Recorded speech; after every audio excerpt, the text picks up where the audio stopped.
importance of the report. Because this is a fairly important event, in other words, people tend to watch Bernanke very closely, you're probably going to see that the market dies off. Okay, so the market's at 37.48. 37.48 minus 25. 37.23.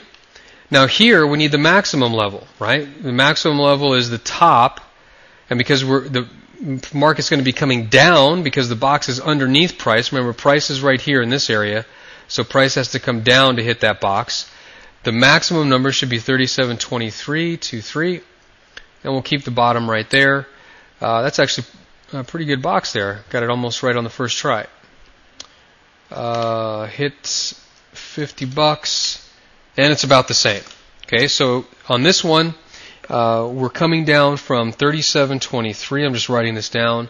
36.77. A $50 box pays out 116.75. So now we've got our two boxes. You click submit, and now you can see right there on the chart there are the two boxes. So and you can see actually the euro's perking up here.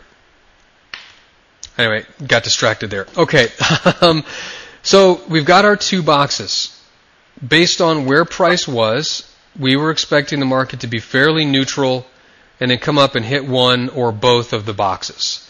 So let's look at the different scenarios. Okay, the top box, remember, costs $50 to put on and will pay out $116.22.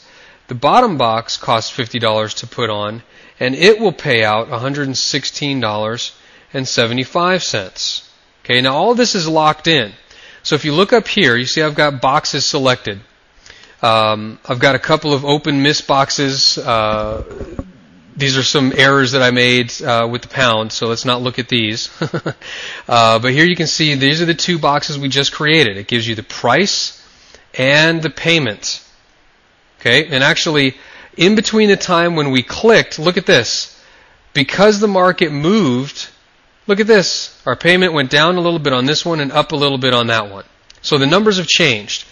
Now, here's I don't know if I explained this on another video, so I'll explain it here.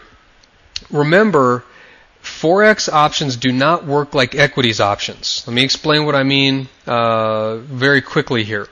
If you're buying, let's say, an IBM option, and let's say IBM is trading at $100, so you buy a $95 call. Okay, and let's say that $95 call cost you $5. Okay, remember, a call option means you're expecting price to go up. Well, what happens if price goes down? Let's say IBM goes down to $97. Okay, and your call option, and believe me, I'm making this very simple, and your call option goes down to 2. Well, you can go into the market and sell your option and get some of your money back.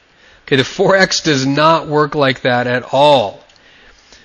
In the Forex market, the money you put up is continually at risk unless price moves. Okay?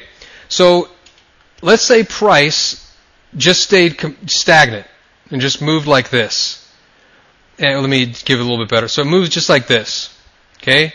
And it's just a few minutes before the report, and your brother-in-law calls you up and says, hey, I just talked to Ben Bernanke, and he's not going to say anything about the market. He's going to keep his tone very simple. And then I talked with a couple of the biggest bank traders out there, and they're not even at their desk. They went to lunch.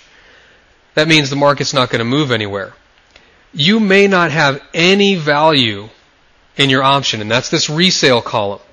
The resale column will tell you how much money you can get back for your option. Now let's take a look at how this can work for you and against you. If you see here, I can recoup almost all of the $50. I can recoup a little bit less than half.